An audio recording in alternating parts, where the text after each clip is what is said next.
नमस्कार दोस्तों, स्वागत है आपका आज के मुख्य समाचारों में। दोस्तों यहां पर आपको देखने को मिलेंगी सुबह से लेकर शाम तक की तमाम बड़ी खबरें, मुख्य समाचार, ब्रेकिंग न्यूज अपडेट्स के रूप में। तो दोस्तों आप सभी लोगों से रिक्वेस्ट है, इस वीडियो को ज्यादा से ज्यादा लाइक और शेयर करें। तो दोस्तों सीधे चलते हैं आज की पहली बड़ी खबर की ओर। बिहार असेंबली इलेक्शन, कांग्रेस ने वर्चुअल रैली के जरिए किया बिहार चुनाव प्रचार का आगाज। जी हां दोस्तों, कांग्रेस ने बिहार विधानसभा चुनाव के लिए कमर कस ली है। आज वर्चुअल रैली के जरिए कांग्रेस ने चुनाव प्रचार का एक तरह से आगाज कर दिया है। दोस्तों चुनाव आयोग के दिशा निर्देशों को ध्यान में रखते हुए कांग्रेस आने वाले कुछ दिनों में 100 विधानसभा क्षेत्रों में वर्चुअल रैली करने जा रही है, जिसकी विधिवत शुरुआत आज से दिल्ली के कांग्रेस मुख्यालय से कर दी गई है। इस मौके पर प्रभारी महासचिव शक्ति सिंह गोहिलिया, सचिव अजय कपूर, वीरेंद्र राठौर, स्क्रीनिंग कमेटी के चेयरमैन अविनाश पांडे शामिल हुए।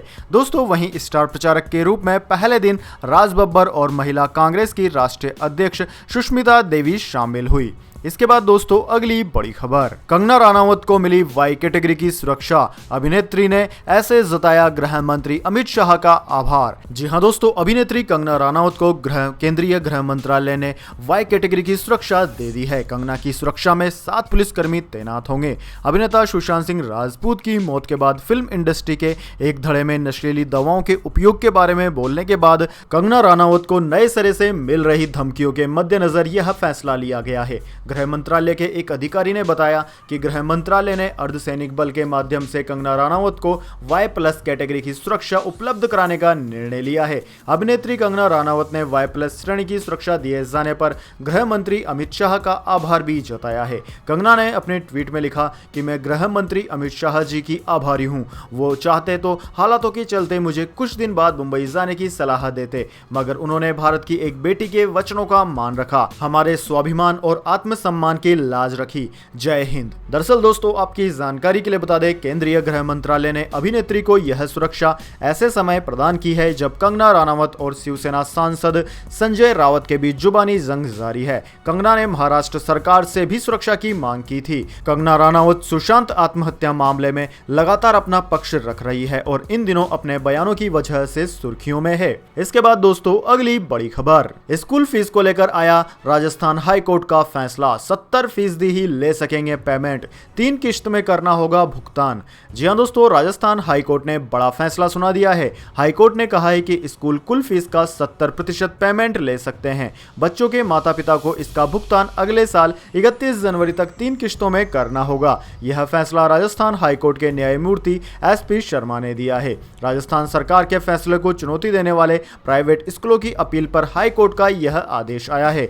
आदेश 3 याचिकाओं पर लगाया गया था, जिसके माध्यम से लगभग 200 स्कूलों ने राजस्थान सरकार के फैसले को चुनौती दी थी। राजस्थान सरकार ने स्कूलों से इस महामारी के दौरान बंद के समय अभिभावकों से फीस न वसूलने की बात कही थी। इन तीनों याचिकाओं के माध्यम से प्राइवेट स्कूलों ने राज्य सरकार के 9 अप्रैल और 7 जुलाई के फीस स्थगन के आदेश को चुनौती दी थी।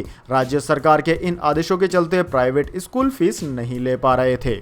इसके बाद दोस्तों अगली बड़ी खबर, किसानों के लिए सरकार लेकर आई मुनाफे वाली कमाई योजना, मिलेगी 80% तक सब्सिडी। जी हां दोस्तों, सरकार हमेशा से किसानों की कमाई को बढ़ाने के लिए नई नई स्कीमें लाती रहती है ताकि उन पर ज्यादा आर्थिक बोझ न पड़े। किसान सम्मान निधि से लेकर कई सारी ऐसी योजनाएं हैं जिनके जरिए किसान भाई खेती के अलावा भी अपनी कमाई को बढ़ा सकते हैं। अब सरकार किसानों की कमाई बढ़ाने के लिए फार्म मशीनरी बैंक के तौर पर एक योजना लेकर आई है, जिससे अपनी खेती करने के साथ ही दूसरों की मदद भी वह लोग कर पाएंगे। किसानों के लिए फार्म मशीनरी बैंक बनाया गया है। आजकल खेती बिना मशीनों के कर पाना असंभव है, लेकिन प्रत्येक किसान खेतीबाड़ी में प्रयुक्त होने वाली मशीनों को नहीं खरीद पाता। सरकार ने किराए पर मशीनों की उपलब्धता बढ़ाने के लिए फार्म मशीनरी बैंक का गांव में गठन किया जा रहा है। इसके लिए सरकार ने वेबसाइट, मोबाइल ऐप के जरिए किसान समूहों का गठन भी किया है। इसके तहत नए नौजवानों को 80%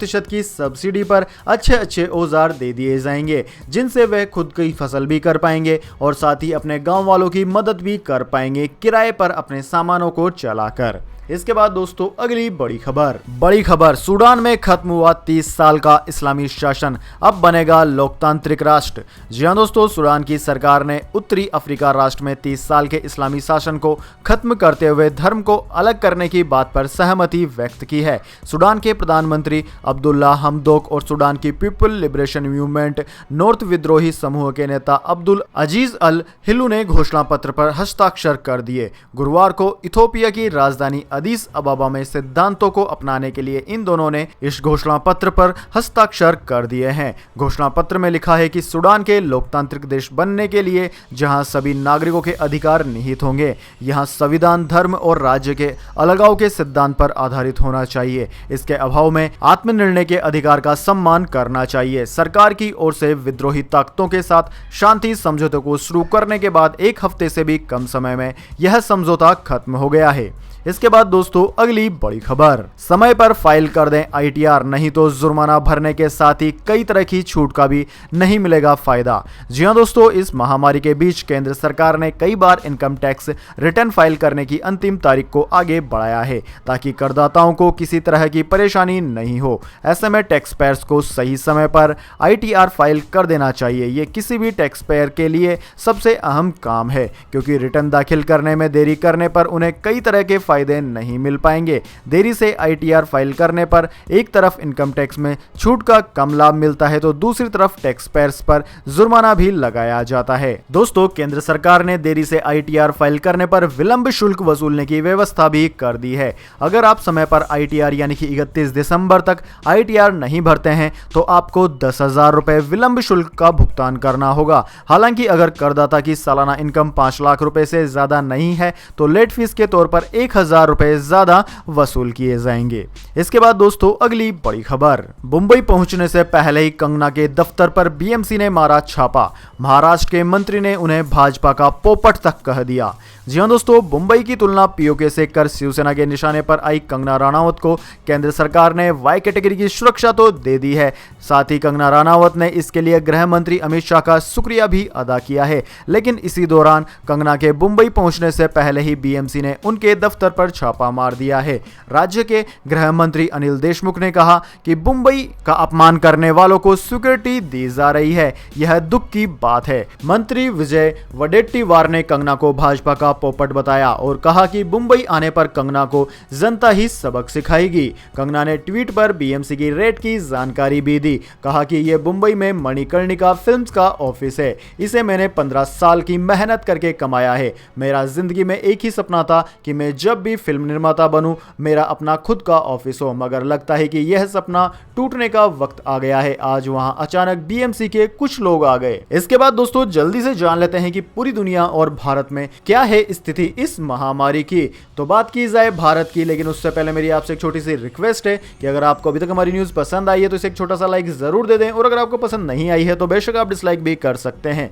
लेकिन दोस्तों लाइक और डिसलाइक करके अपना वोट जरूर दीजिए, क्योंकि दोस्तों यही हमारी मेहनत का फल होता है और इसी से हमें पता चलता है कि आपको हमारी वीडियो पसंद आई है या नहीं। तो दोस्तों जल्दी से जान लेते हैं क्या है स्थिति।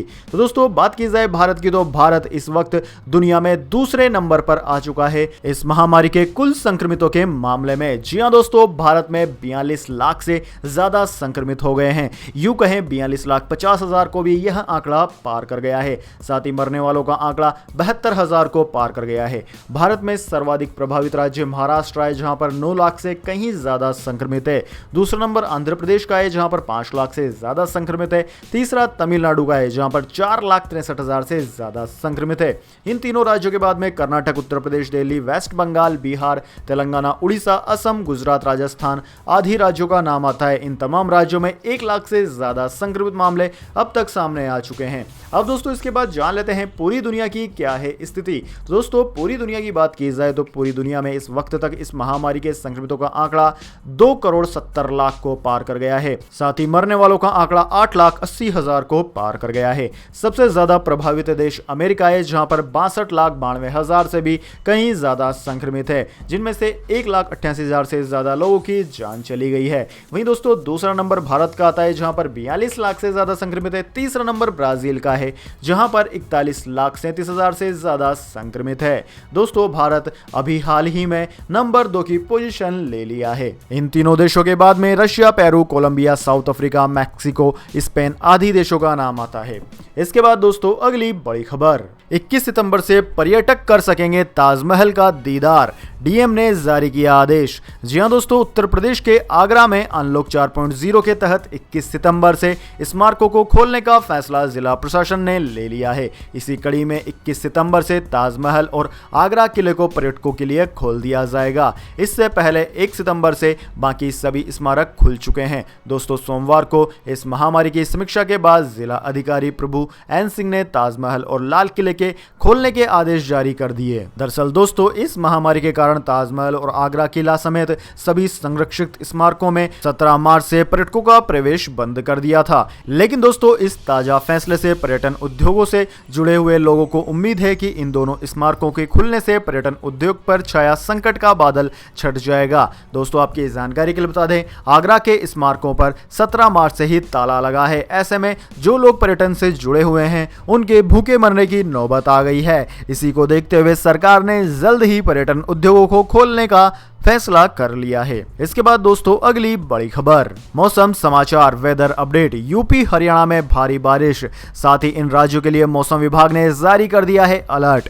जी हां दोस्तों, देश के मैदानी और पहाड़ी दोनों ही क्षेत्रों में हल्की से मध्यम बारिश का दौर जारी है। मौसम विज्ञान विभाग यानी कि इंडियन मेट्रोलॉजी डिपार्टमेंट ने हरियाणा, चंडीगढ़, दिल्ली, मध्य प्रदेश, कर्नाटक, केरल, तमिलनाडु और पुडुचेरी में अगले 12 घंटे में गरज के साथ बारिश का पूर्वानुमान बताया है। वहीं उत्तर प्रदेश के कुछ जिलों में भी हल्की बारिश की संभावना है। मौसम विज्ञान विभाग के मुताबिक रायगढ़, खुर्जा, बदायूं, मेरठ, नॉर्थ वेस्ट दिल्ली और आसपास के इलाकों में अगले कुछ घंटों में भारी बारिश की संभावना है। वहीं बिहाड़ी, नूह, औरंगाबाद, पलवल, अलवर आदि जिलों में भी भारी बारिश और गरज की संभावनाएं हैं। इसके बाद दोस्तों अगली बड़ी खबर, आज फिर सोने की कीमतों में आई तेजी, जान लीजिए ताजा सराफा दाम।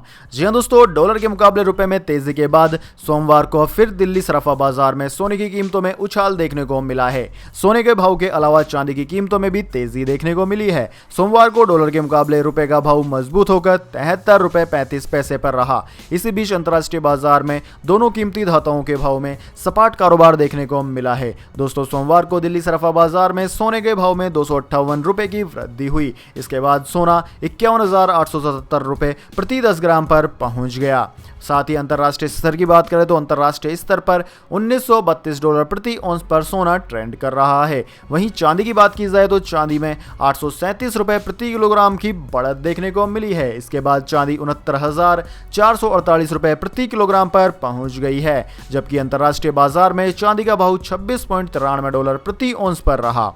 इसके बाद दोस्तों अगली बड़ी खबर, उद्धव ठाकरे का बिना नाम लिए कंगना रनावत पर निशाना, कहा कई लोग मुंबई आकर नाम कमाते हैं, उसका कर्ज तक नहीं चुकाते। जी हां दोस्तों, कंगना रनावत और शिवसेना विवाद में अब महाराष्ट्र के मुख्यमंत्री उद्धव ठाकरे भी सामने आ गए हैं। उद्धव ठाकरे ने बिना नाम लिए एक्ट्रेस कंगना रनावत पर निशाना साधा। उन्होंने कहा कि कई लोग मुंबई आते हैं और नाम कमाते हैं, वो लोग मुंबई का कर्ज तक नहीं चुकाते। उद्धव ठाकरे ने सोमवार को तंज कसते हुए कहा कि कुछ लोग उस शहर के प्रति कृतज्ञ नहीं है जहां वे अपना रोजगार काम धंधा शुरू करते हैं। विधानसभा में शोक प्रस्ताव पर बोलते हुए उद्धव ठाकरे ने किसी का नाम लिए बिना यह बात कही।